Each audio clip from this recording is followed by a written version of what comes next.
So my name is Perla and I am from FAR. I was working as a medical assistant, but I stopped my job because I want to continue my education and hopefully one day become a doctor.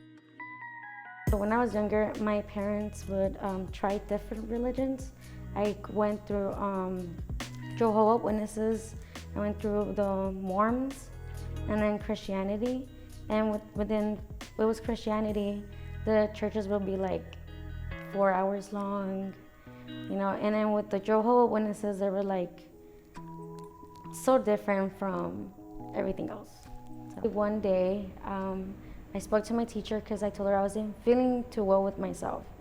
And she suggested me that, I know this church and I go to it sometimes, not all the time, but I think will be good for you.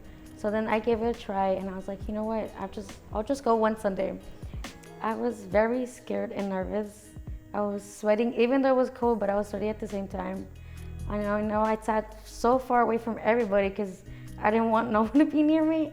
But a family sat with me and I was like, oh, my anxiety spiked.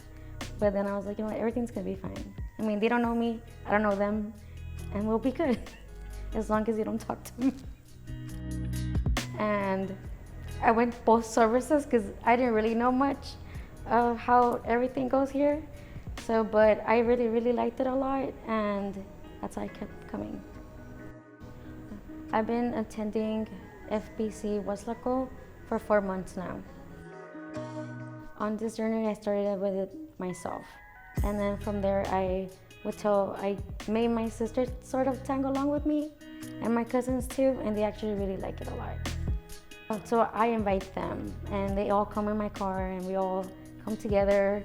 And the first time they came, I asked them, do you like my church? I mean, it's just like simple as that. They're like, we love it. Like, we love the way the people are, like, because some churches, there's people who, like, you feel when they judge you, and I felt this one was very comfortable and felt they can be themselves. These past days that I've been sick, I was actually speaking to God, and I told him I want to get baptized. And so yeah, and my thoughts kind of interfere with it, like my fear of like, oh, if I get baptized, I'm gonna mess up. And so it's like a small battle, but it sort of overcome it.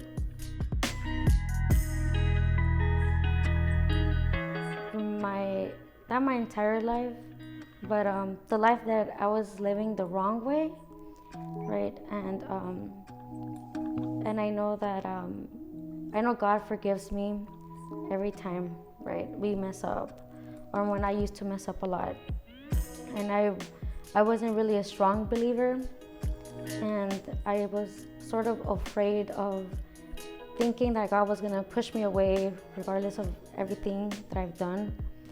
So the reason why I want to get baptized is for sort of get that forgiveness from God, right? Even though I'm not baptized right now, and I know he forgives me completely for my sins. And I know baptizing will make me feel sort of clean within myself. So baptism for me, it's like a big commitment. And I was actually scared of it, because it's like a commitment that I feel that, oh, if I mess up, like I'm not gonna have opportunity, or like, what if God doesn't forgive me and he's gonna be like, oh, you were just, like, what's the whole point of you baptizing, like being baptized if you're not gonna follow the rules? But now understanding, and I spoke to Pastor Parker, and he made it quite like for me to understand how it really is. Keep coming, right, and seek God. He's the one who's gonna, like, he helps us a lot, and the people too, right? And it's an amazing church, and I'm not saying this just because, like, oh, like, like, no, I'm being actually, like, for real. It's a very awesome church, and I love it. Like, I tried other churches, I don't feel comfortable, or you sort of feel that energy, but with this one I fit right in. And I hope people, whoever's watching this and comes and just tries it one time, you could just give it one time, and I feel like you're gonna like it a lot.